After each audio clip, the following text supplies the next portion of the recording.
പെരുന്നാൾ നിസ്കാരം കിട്ടാനുള്ള ഓട്ടോട്ടങ്ങളീ കാണുന്നത്. സംഗതി എണീക്കാൻ നേരം വൈകി. ഇവിടെ 5:40 നിസ്കാരം. ഇത്ര നേരത്തെ നിസ്കാരം ഉണ്ടായാൽ എന്താ ചെയ്യാ നമ്മള്? ഓടന്നെ വേണം അല്ലേ? ഓടിച്ചാടി ബിൽഡിങ്ങിന്റെ പുറത്തിറങ്ങിയപ്പോൾ നാട്ടുകാർ മൊത്തം ഓടണ പള്ളിക്കൊക്കെ. അപ്പോൾ ഒരു സമാധാനമായി. അപ്പോൾ എല്ലാവർക്കും ഒരു ഈദ് മുബാറക്ക് ഉണ്ട് കേട്ടോ. എന്തായാലും അകത്തെ പള്ളിക്ക് ഇരിക്കാൻ പറ്റില്ലെങ്കിലും നമുക്ക് പുറത്തെ പള്ളിക്ക് ഇരിക്കാം. അതായതിൽ ഉറപ്പായിട്ടുണ്ട്. പറഞ്ഞ പോലെ തന്നെ അകത്തെ പള്ളി ഫുള്ളായിട്ടുണ്ട്. അതുകൊണ്ട് പുറത്തെ പള്ളിയിലെ ബാക്കിലെ സഫിൽ മസ്ജിദിനെ കിട്ടിയിട്ടുണ്ട് കേട്ടോ. പള്ളി ഫുള്ളേനും നല്ല ആളുണ്ടേനും. പെരുന്നാളല്ലേ, നല്ല ആളുണ്ടാവുമല്ലോ. ചെറുക്കന്മാർ നമ്മളെ വീടുണ്ടാണ്ട് നമുക്ക് പോസ് ചെയ്ത് തരാം കേട്ടോ. എജ്ജാതി പോസിങ് അല്ലേ, നടക്കട്ടെ പോസിങ് ഒക്കെ എന്തിയേ. അങ്ങനെ നിസ്കാരം കഴിഞ്ഞാണ്ട് ചെങ്ങൈമാരും നാട്ടുകാരും എല്ലാവരും കൂടിയിട്ട് ഓരോ ഈദ് മുബാറക്ക് കൈമാറിയിട്ട് കൂട്ടത്തിൽ ഓരോ സെൽഫിയും ചാമ്പിയിട്ട് പെരുന്നാളൊക്കെ അല്ലേ കിടക്കട്ടെ ഞങ്ങൾ നേരെ വിട്ടു ചായ എടുക്കാൻ കേട്ടോ. ഈ പ്രാവശ്യം പെരുന്നാളിന് ചെറുക്കന്മാരൊക്കെ ഈ അറബി കുപ്പായ കേട്ടോ എടുത്തിട്ടുള്ളത്.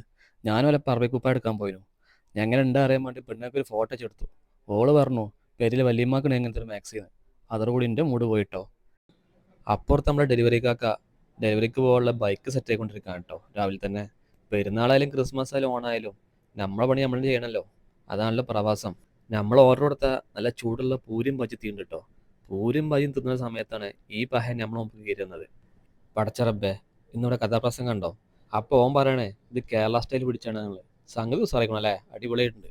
ചായ കുടിയും കഴിഞ്ഞാണ്ടേ ഞങ്ങൾ നേരെ വിട്ടത് ഫോട്ടോഷൂട്ടാട്ടോ. സ്റ്റോറി ഇട്ട് കാണാൻ നാട്ടുകാരെയും വീട്ടിലും വെറുപ്പിക്കണല്ലോ എന്തായാലും. അപ്പോഴാണ് ഈ പഹയം ഓൻ്റെ കാലുമൊക്കെ കേട്ടോ. ഓൻ ചെരുപ്പിട്ട കോല നോക്കി നിങ്ങള് ഉൾട്ടാണ്. എന്താ ചെയ്യാ, കടക്കപ്പായിന്ന് ഇറങ്ങി എവിടെയല്ലേ, ഓനെ പറഞ്ഞിട്ട് കാര്യമില്ല. ഇനിയിപ്പോൾ എന്താ ഉള്ളത്? ഇനിയിപ്പോൾ ഒന്നുമില്ല.